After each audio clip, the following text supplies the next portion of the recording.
6-Minute English. Learning English. Hello, this is 6-Minute English, Learning English. I'm Neil. And I'm Sam. Sam, does this situation sound familiar? It's a colleague's birthday next week. A male boss says to a female employee, "You're great at organising things. Would you buy a card and get everyone in the office to sign it? Oh, and we'll need to order a cake too. Thanks, you're amazing." Yes, I have seen that.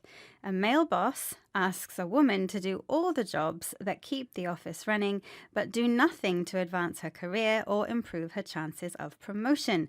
That's when someone moves up into a higher, better paid position in a company. Sadly, this happens a lot. In many workplaces around the world, it's the men who are considered born leaders and promoted up the corporate career ladder, while the women are given less important roles. Even today, many working women find themselves at a point in their career beyond which they cannot progress. An invisible barrier to succeed referred to as the glass ceiling. But in this programme, we'll be meeting the members of the No Club, a group of women saying no to the glass ceiling by publicly questioning the kinds of jobs men and women are asked to do in the workplace. And of course, we'll be learning some useful new vocabulary as well. But first, I have a question for you, Sam. Despite the glass ceiling, women do make it to the top jobs in many areas of work and business, even in the male-dominated world of politics. So, who was the first woman to become British Prime Minister? Was it A, Theresa May, B, Nicola Sturgeon, or C, Margaret Thatcher? I know the answer to this one, Neil. It's C, Margaret Thatcher. OK, well, we'll find out later if you're right. Professor Lise Vesterlund is one of the 4 academics who co-wrote The No Club, a book discussing how females disproportionately take on the unimportant, less visible tasks at work. Professor Vesterlund calls these non-promotable tasks, jobs like taking notes, organising social events, or chairing meetings, jobs that take time and effort but do little to increase company profits or to boost your career. Research shows that most of these tasks are done by women. Here's Lise Vesterlund explaining more to BBC World Service programme Business Daily. We've been noticing gender differences in wages, in advancement, in negotiation. Burnout for women is much greater than it is for men.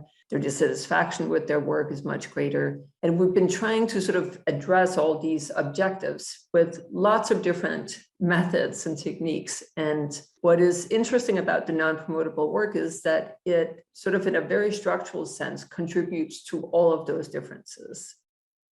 Professor Vesterlund lists some workplace gender imbalances, including job dissatisfaction and burnout.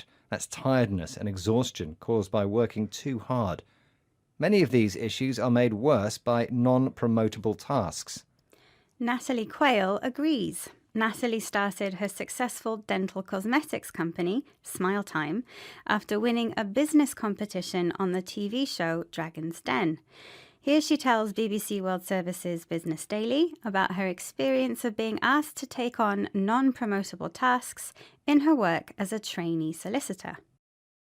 As a trainee solicitor, pretty much every task that you take on is a non-promotable task. Note-taking is one of them in meetings where you're kind of told like you can't really speak or say anything. I was tasked with being the team party organizer, so that was my role. It does definitely occur that the women in the team, the level of multitasking they're doing is just far outstrips the men in a lot of cases. For example, a lot of women in the team would also be juggling having kids at home, being a working mum.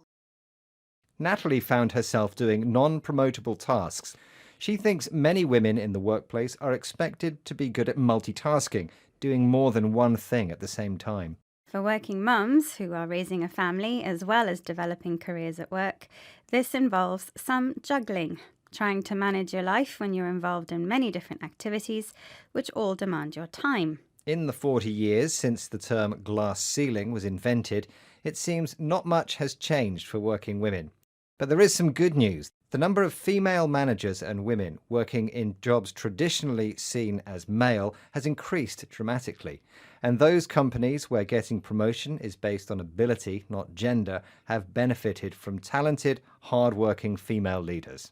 And speaking of female leaders, Neil, what was the answer to your question? You asked me who was the first female British Prime Minister, and I said Margaret Thatcher.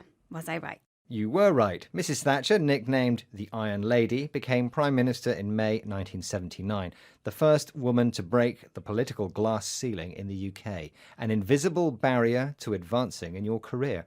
Okay, let's recap the other vocabulary we've learnt, starting with promotion, moving up into a higher, more important position in your company. The term non-promotable tasks describes those unimportant jobs which help your organisation but do nothing to advance your career.